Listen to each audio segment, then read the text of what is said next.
I never imagined that a single sentence could splinter something so deeply rooted between two people. But that night it did. We were lying in bed, the hush of evening wrapped around us like a worn, familiar quilt. I'd thought the moment was tender, one of those quiet closenesses that come after a soft kiss and whispered words. The lights were low, the air warm, and I reached over, instinctively, to hold her hand. That's when she turned her head, her lips barely curling into something between a smirk and a dare, and let the words fall with the precision of a knife. My ex was better in bed. At least he knew what he was doing. For a moment, I thought I must have misheard her.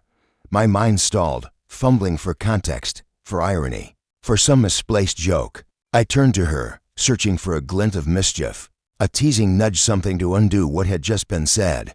But she didn't laugh.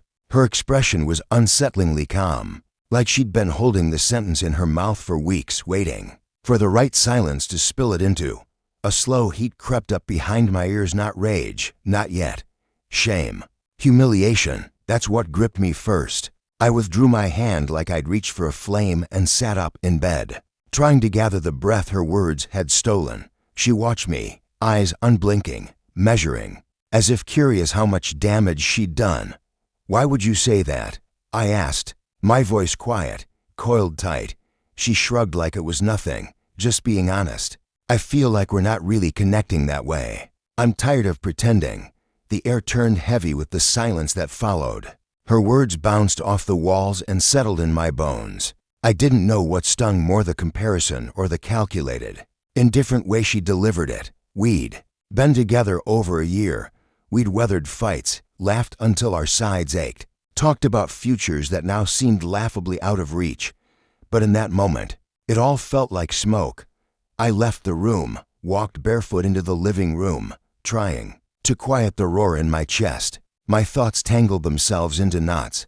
Was I that lacking? Had she been mentally comparing me to him every time we touched? Was any of it real? She followed minutes later, her arms crossed, that same detached look on her face, like she was watching someone else's drama unfold.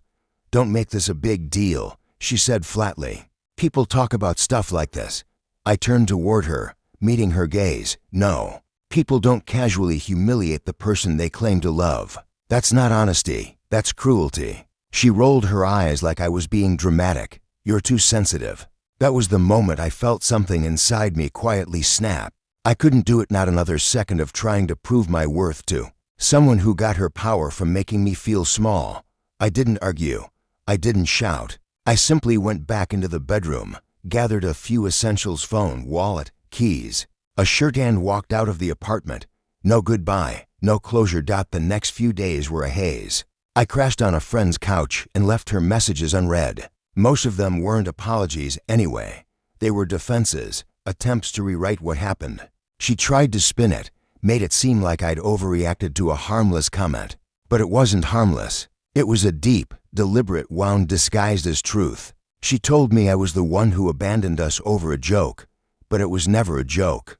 It was the kind of sentence that gnaws at a man's sense of self. Long after it's been spoken, it made me question everything: how I showed love, how I was perceived, whether I'd ever been enough. Weeks passed before I finally replied. My message was brief but clear.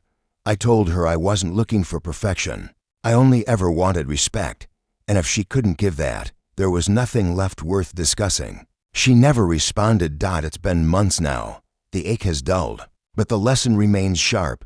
I'm learning to rebuild from the inside out, to patch up the places where self-worth was quietly eroded. Confidence comes back slowly, like light creeping into a winter room. I've come to understand that love isn't supposed to feel like a competition against ghosts from someone's past. It isn't supposed to leave you doubting your value. She called it honesty. But real honesty is a bridge, not a blade. Now I know what I didn't before. The kind of love I deserve doesn't leave me shrinking. It doesn't feel like being measured and found wanting. The love I want lifts. It heals. It doesn't hurt just to prove a point.